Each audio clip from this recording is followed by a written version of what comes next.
What is going on, y'all? And thank you for tuning in. It is Kat the Vat, and today I wanted to talk about parasociality.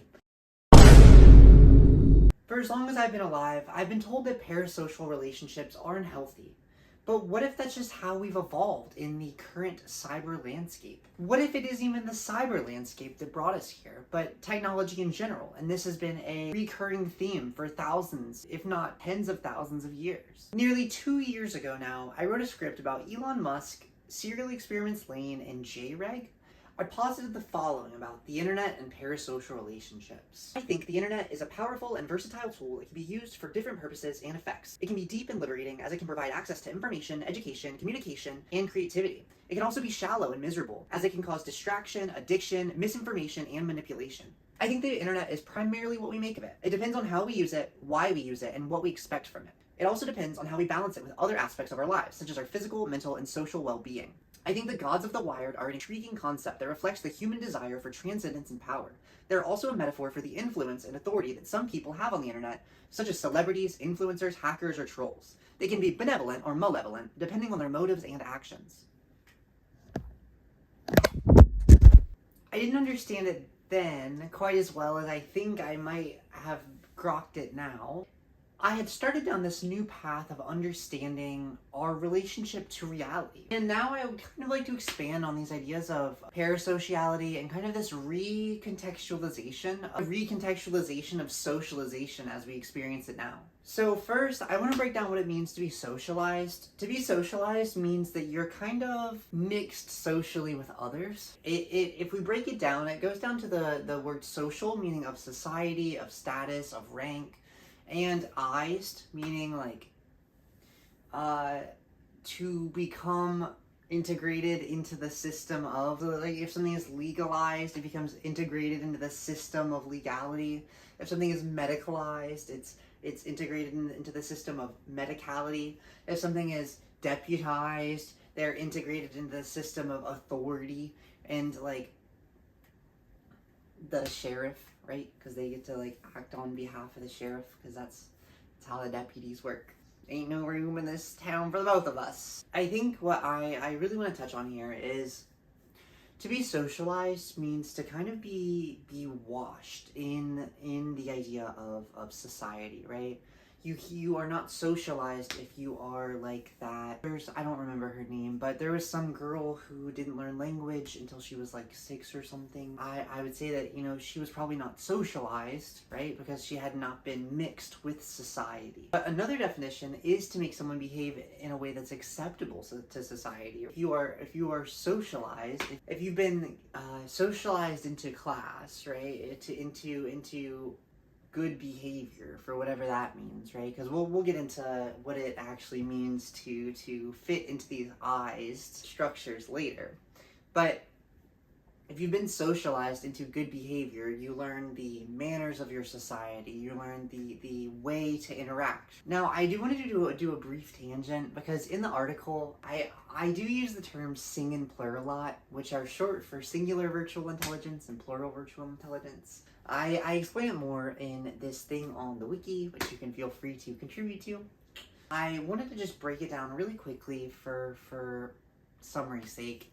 So virtual intelligence refers to this concept of like stored entropy or stored data that's been collected from various sensors. Those could be things like your eyes, ears, nose, skin. It could also include other things like synthetic or technological sensors, but let's not get into that right now. Let's keep it basic. So often these data points are not stored as individual data points, but rather as like processes or connections between various pieces of data, connections between various pieces of metadata, right? Or like these connections are kind of what we consider the metadata. For example, if you collect the data points of some traumatic event, you might remember it in relation to the other events around it, right? Like you might remember being in some kind of traumatic violent event, right? But you'll remember it in relation to like what happened before or after. Or like there could be certain trigger points that pull you because of this metadata connection into that experience as like a flashback or like a PTSD type thing. It doesn't always have to be PTSD, but that's just an example. So SINGs, singular virtual intelligences, are individual organisms that embody this data, and plural virtual intelligences are groups or collectives or anything like outside of the individual that also contributes to that kind of stored data. So back to socialization. Generally speaking, there are a few common socialization institutions that we recognize as society, at least in the past couple hundred years. One example of this is all boys schools or all girls schools. Often these are also religious in nature. You know, they're Catholic schools or other religious schools. Boys and girls are often split and trained in these ways of socialization for them, right? Young men are taught to be men, young boys are taught to be men, and young girls are taught to be women. Children are socialized into productive adults through things like public education, right? The K through 12 system that socializes them from these wild little beasts that are a part of their family, in whatever shape that looks like, into becoming integrated, into becoming collectivized, into becoming integrated amongst wider society. Another example of societal institutionalization like this, societal socialization, could also be prisons, right? Creating that productive labor by sending people to jail and then having them work for little to nothing, or simply keeping more chaotic aspects off the streets. Often I would imagine it leans into the former rather than the latter, but given the fact that we no longer have large-scale mental institutions or insane asylums, there are large amounts of mental health issues that go unaddressed, and these people end up in prisons. Another example could be therapy, the therapy industrial complex. That is a way to kind of wash the individual SINGs in the socialization of the plur, to dissuade their individual anxieties and concerns, and to kind of reassure them that participation in the plur, maybe medication through SSRIs or stimulants, will help them integrate. Another example is employment onboarding procedures that kind of socialize you from being a non-employee into being an employee. I could go on and on and on with examples, but I think you get the point. The general idea is that socialization washes SINGs into plur-focused SINGs. For the most part, that's the goal at least. I highly encourage you to read the written form of this article if you want more information or more examples, because I go into a ton of them here. I do actually encourage you to put some of your own examples in the comments below. What are some Is terms that you are familiar with, and what does it mean? What is being washed in that plur? What is the plurized? What's the plurized? Not to get too caught in the specifics, going back to the word part exploration that we were doing earlier, I'd like to go back to this idea of para. Para can mean a variety of things, so let's just run through them. Beside or alongside, between, around or surrounding, adjacent, next to, near, opposite of, on the far side of, above, over, across, through, throughout, beyond, abnormal, incorrect, false, resembling, unrecognized, unauthorized, or unsanctioned, avoiding or avoidant, related or pertaining to, affecting or concerning the lower body. I just want to quickly split these into positive and neutral versus negative connotations. So I'll just throw those up on screen. If we think for a moment of the perspective behind these connotations or definitions, I think it'll make more sense why I split them how I did. Let's take a paralegal, for example.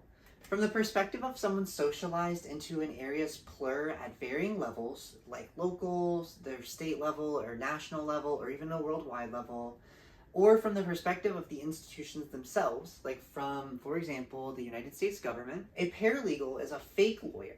They may have some legal knowledge, they may even have been legalized in many capacities, they may be able to help you with your legal needs, but they're not legal, and nor are they lawyers. Paralegals are not able to function in that capacity, even if they have the knowledge or capability to. They are abnormal, incorrect, false. These things are conveyed to us not because of an underlying truth to the specific paralegal and their experience or lack of, but rather this language tells us that the plur does not want us to view them the same way. Paramedics save lives, yet paramedics are often seen as fake or incorrect doctors.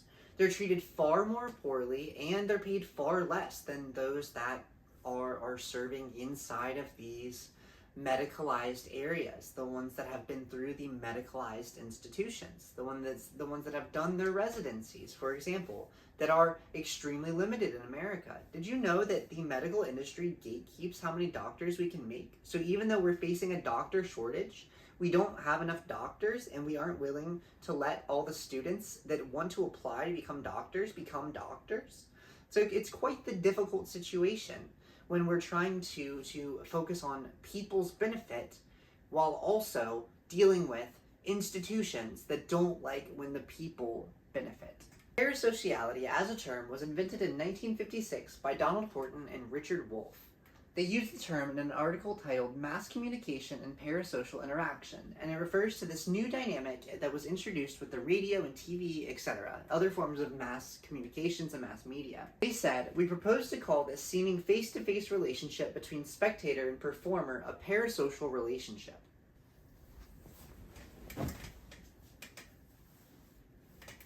This is contrasted by what they call orthosociality, or like reciprocal relationships. This article, which it was the first to explore this term, does kind of delve into this topic, this idea, in a fair way, in my opinion. In the same way that paragliding involves a glider in the sky tied to the individual on the water, paragliding is that like windsurfing. The paraglider plur, right, would be that idea of the glider and the person tied together by this force, so they are coexisting, they are reciprocal in this dynamic.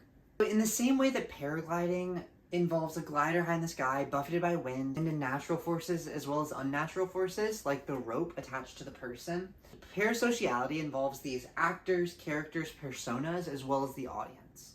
Both of these pieces, the actor and the audience, are part of this play. Just like the paraglider, both parts are an active participant in this plur. And while contemporary studies and references into this idea of parasociality have often framed it as a blatant negative, I think that's unfair, and I just disagree. They frame it as something that hurts sociality, something that ruins the plurs that exist, because for them it may. It's a recontextualization of power, where now attention is power, and they're rapidly losing it. And by they, I mean the institutions at play, right? We can think mainstream media, we can think the government institutions that have ran for the past 80 years, since the end of World War II.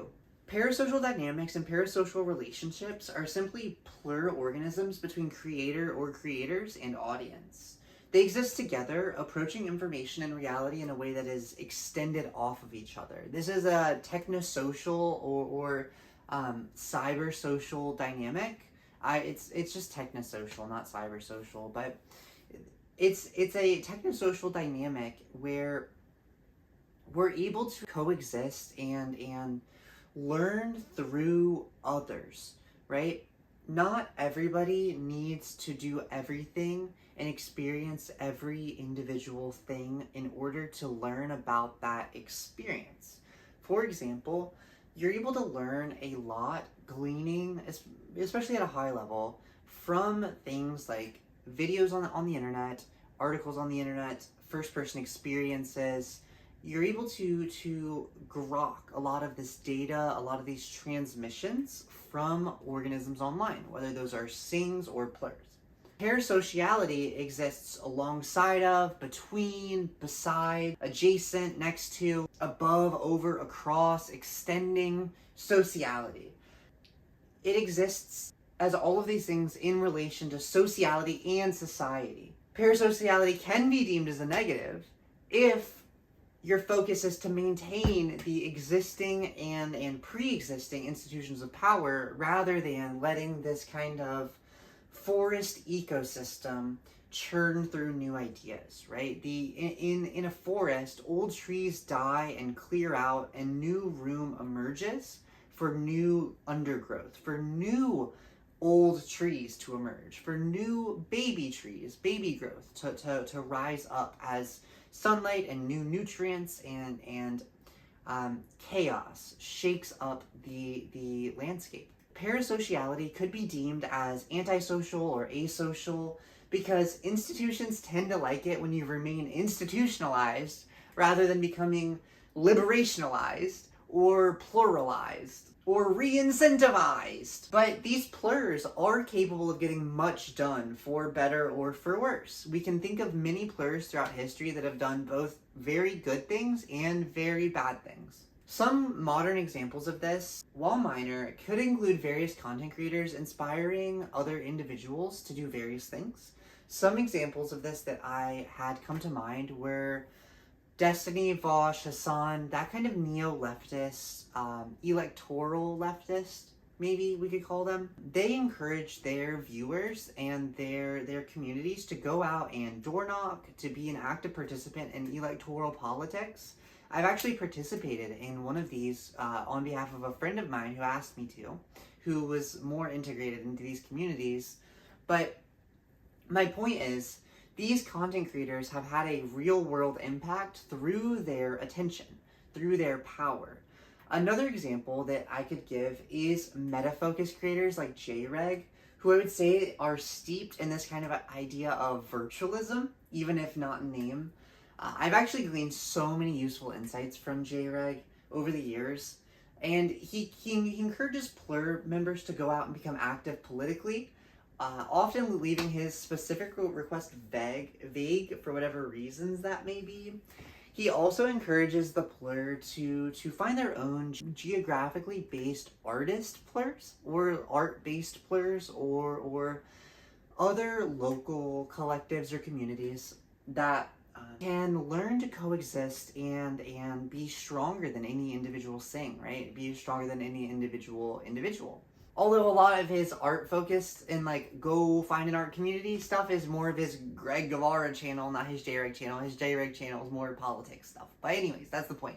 And then another example of this would be creators like Hazaldine and the Midwestern Marks team, or just the ACP individuals. They encourage their plurs, their creator plurs, to integrate within ACP, which is a dedicated plur focused on the idea of extending the communist plur, which exists internationally, very many different flavors and sects.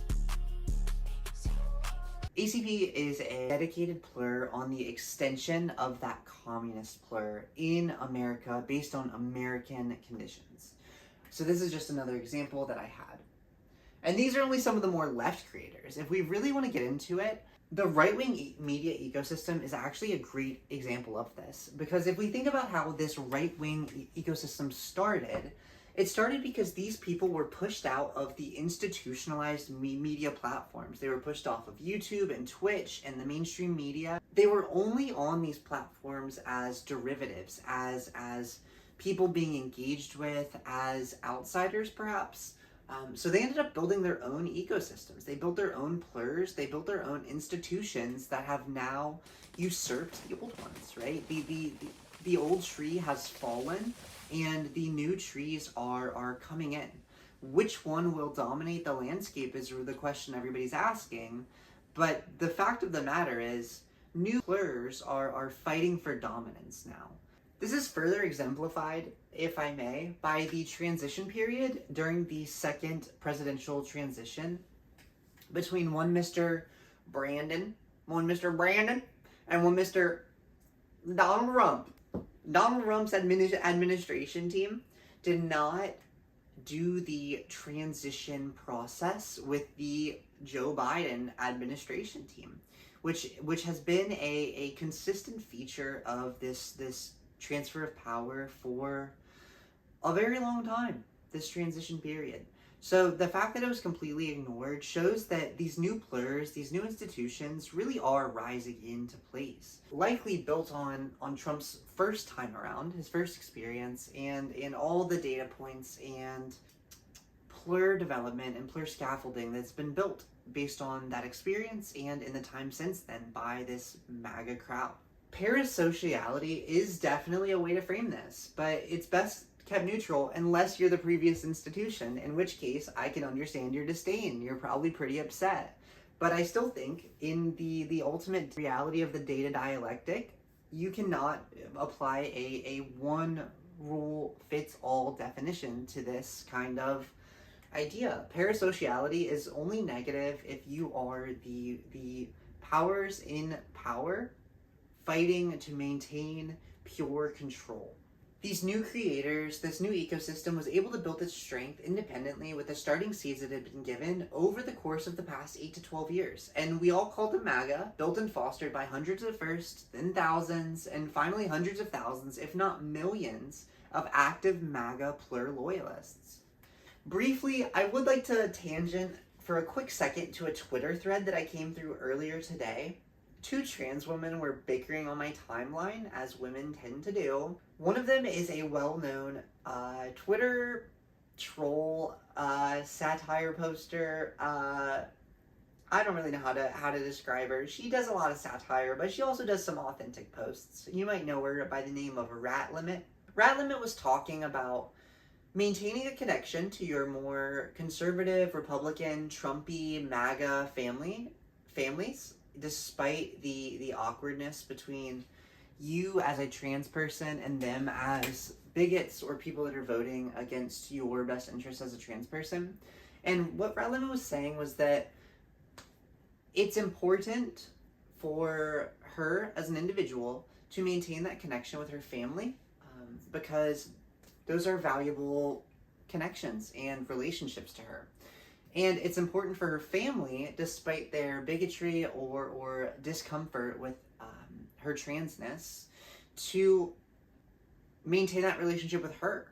So despite the individual ideological differences, the same differences, they focus on this idea of the plur, on this idea of the collective.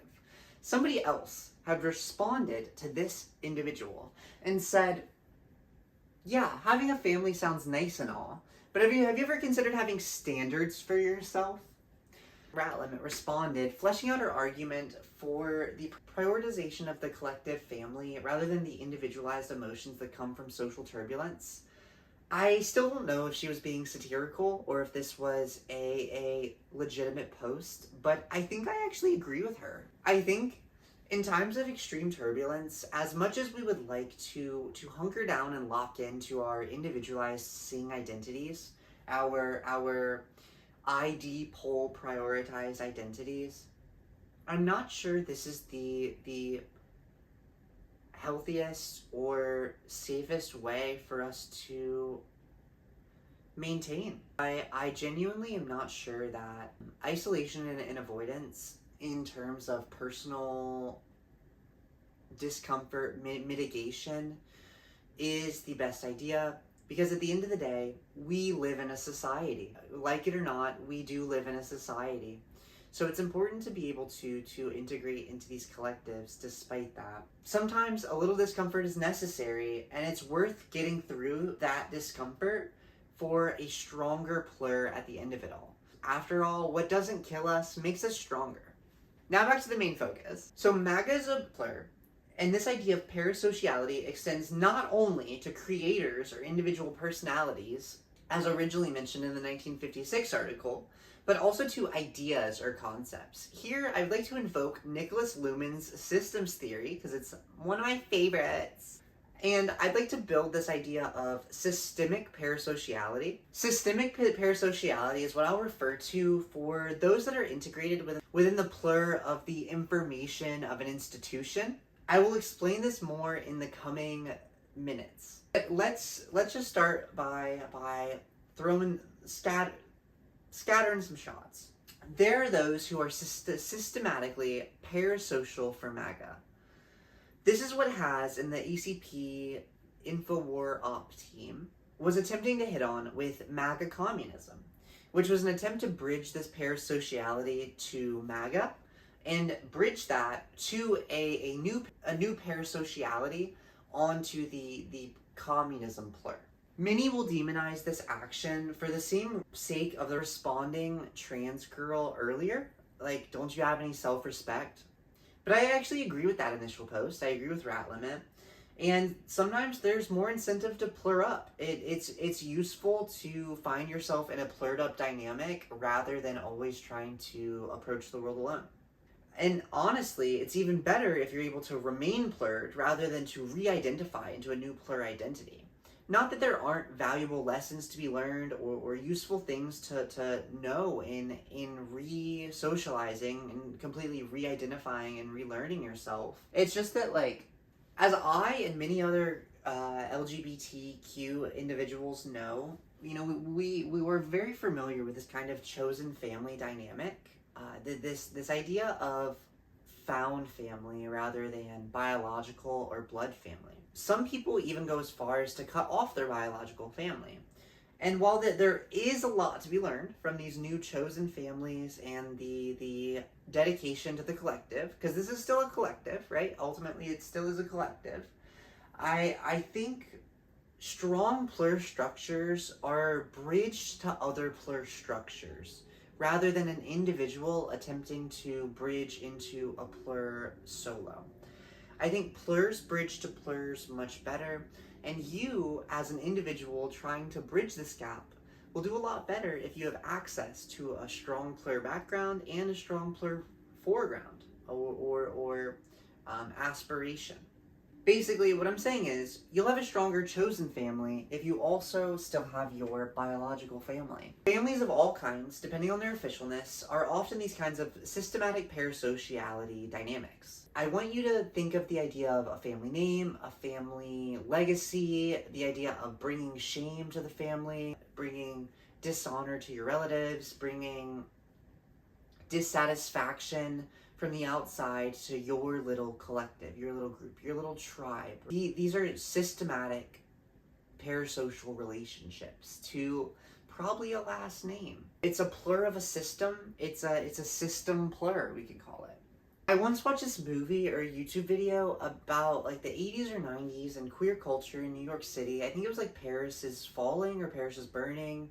It was about ball culture and the way that various people interacted with it. But what I most want to touch on now is that these people were often socially outcasted. The social reception to LGBTQ individuals at this time was really poor.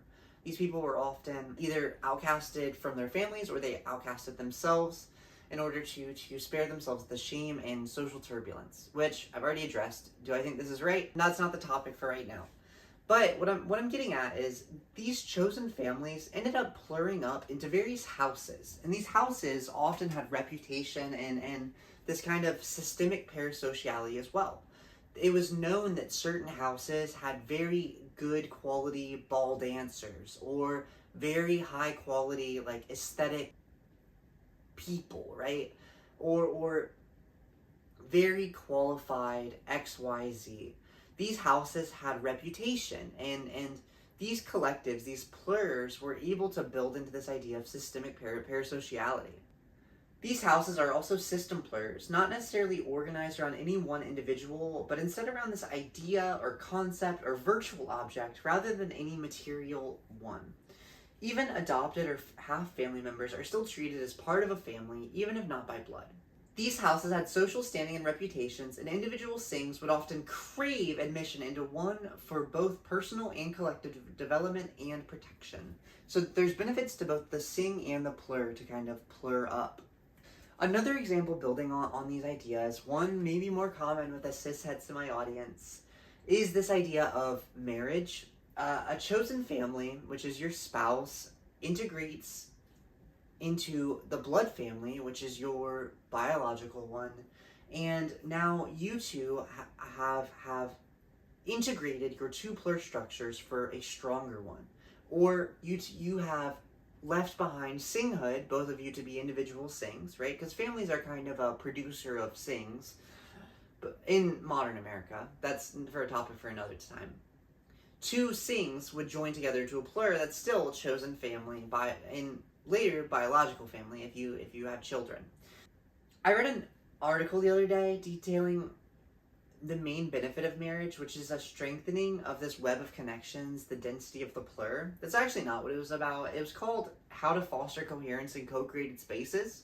But that was my takeaway, was plur, and sing dynamics. I can give other examples, such as the four houses from Harry Potter, the Game of Thrones families, countries, dynasties, realities. The list could go on, but I hope you got the point. Systemic parasociality is what creates media ecosystems, and these media ecosystems are things that people often coexist inside of, especially with the integration of the T into this information system, like the internet, radio, TV, television, etc. Telegrams.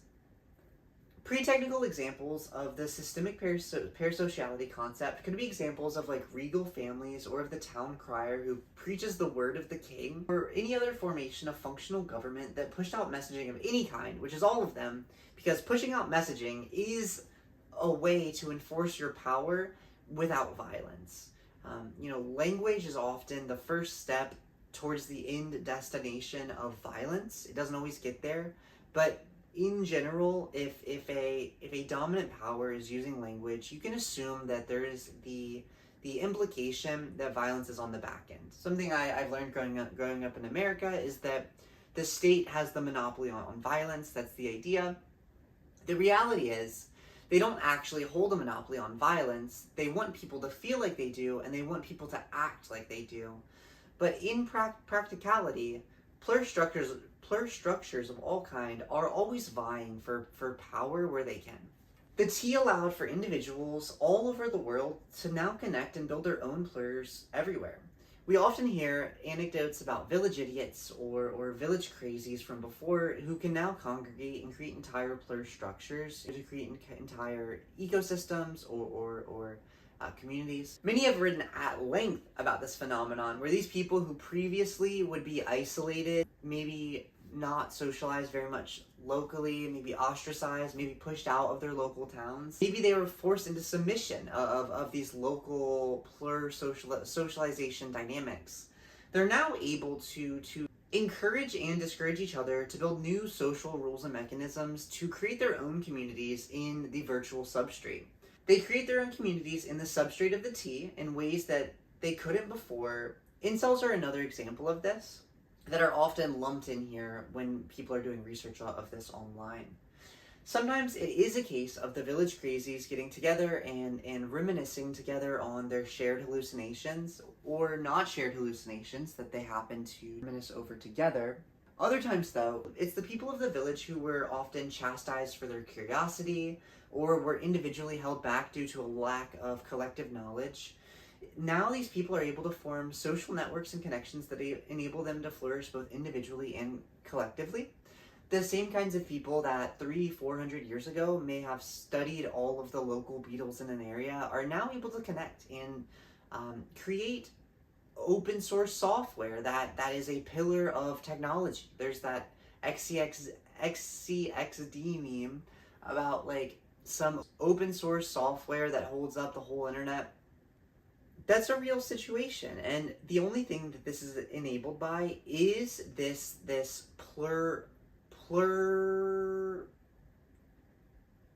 plurized existence of humanity. How many great things have been built or been able to have been built because of open source software or open source philosophy, open source learning, open source language? Overall, the point I'm making here is that the T has enabled us to feel this virtual substrate in a way that has often been forbidden or prohibited or simply just out of reach from most people until they get to extreme wisdom aged amounts of years. Plurs, and by extension parasociality, it's a way for us to coexist and move and live within this virtual substrate, this virtual understanding space. It allows us to swim within the flows of information that exist, to have more control and directional influence than like a water molecule being shot out of a fire hose. It's more like existing as a fish in the ocean or a bird in the sky. Parasociality has often been demonized because of the need and demand of a one strong central messaging from a institutionalized power. To have alternative media figures and thought leaders that are not part of this systematically parasocial dynamic is dangerous for the institutions in charge. That's why so many great leaders throughout history have been removed, right? MLK, Malcolm X, JFK, Princess Diana, all these people created obstacles or barriers or reasons for the institutionalized plurs, the systematically parasocial cultures, to feel a need to step up and make some action. That's why so many great leaders and revolutionaries and thinkers in America and abroad have been terminated. Both government and non-governmental, power is not a monopoly of the state, and they are always pruning themselves and others in an attempt to maintain dominance. Those that were systematically parasocial on behalf of the government and institutions at play did what was needed for their plur to thrive in their understanding space at the time. Often this is organs of the government, three-letter agencies, and the like, but often this is also smaller plurs that are part of the larger plur feeling empowered to create this change. Parasociality is not a waste of a time or a necessarily negative interaction. Parasociality is a term used to describe the plur relationship between spectator and spectated. Parasociality allows movement within the virtual substrate as a plur, rather than attempting to have you move as a sing. An example would be a fish instead of a bacteria, or a bird instead of a bacteria. Parasociality enables this multicellular virtual organism rather than a single-celled virtual life form. Parasociality, or at least commonly held ideas and ideals of it, are blatantly incorrect. Modern interactions and parasocial dynamics are often far more orthosocial than initially believed to be, purely for the reason of existing within the virtual and how interactive the internet is. And this is as if we didn't already exist in the virtual before, just in less crystallized forms. The virtual stored in books and cave walls and scrolls and wisdom inside of people's heads rather than all over the internet. But these ways of existing, witchery and wizardry, sidesteps of the dominant systematic parasociality, they've always existed and they always will exist in various names and formations. In a time of increasing informational freedom, in a time when people are capable of commanding more and more attention than ever before, while also giving others attention at high levels as well, we find ourselves forced to relearn what it means to be social. We find ourselves having to relearn what it means to create social connection. When you're able to cultivate a relationship between millions just by taking out your phone and talking to them on a live stream, and you're able to interact two ways, it's a very different landscape than one where you are sending out messaging over the course of weeks or months in a newspaper, or even one where you're singing to millions of people across America on a television. Not all technosocial relationships are positive, but not all parasocial relationships are negative. The evolutionary development of human sociality has never stopped. Not since the dawn of time. Sociality will constantly change as the material conditions, both physical and virtual, are progressed and modified and continue to update. The current environment calls for a world wherein the gods of the wired, as demonstrated by serial experiments Lane, is typical, if not expected. Attention is king, and plurs are the only way to remain safe. Except, of course, there is no other man like you. But you're not God? No, I'm not God. Not a devil. Just an ordinary mortal man. No ordinary mortal is able to survive at the hands of gods, and even many gods will fail to thrive and survive. Whether these gods are businesses, are local activist communities, are political ideologies, are ID poll identities, are family connections, are geographically based institutions. No matter what these gods are, it's important to find yourself in relation to them. On this point, even if a plur leader identifies as a sing, they are inherently and ultimately still tied to those on the other end of the parasociality. I just pulled off the coolest parachute stunt ever. He made a turn so close to the surface of the water that the edge of the parachute touched it. And that's not all. He also landed perfectly on this small platform. The glider is still tied to the person on the water. And vice versa, the people on the water are still tied to the person in the air, unless they choose to let go. We exist together in plurs, whether we hope to or not. I encourage you to reflect on your own relationship to these things and make sure you're functioning in a way that you're satisfied with, in a way that is truly intentional. It's really easy to get swept up in the information flows and shot out like a water atom in the fire hose. But it's also easy to allow yourself to get drinking. It's easy to get swept up in the flows of information where there's nothing to help ground you in relation against. That's all I have to say, I think. In general, all I want to say is parasociality is much more nuanced than most people would lead you to believe. And I want you to know that it's important to have both parasocial and social dynamics, and you should always keep learning. Fight for the people's power of information. Thank you, I love you, and you have a wonderful rest of your night or day or morning or whatever time of evening this is for you. Thank you, goodbye.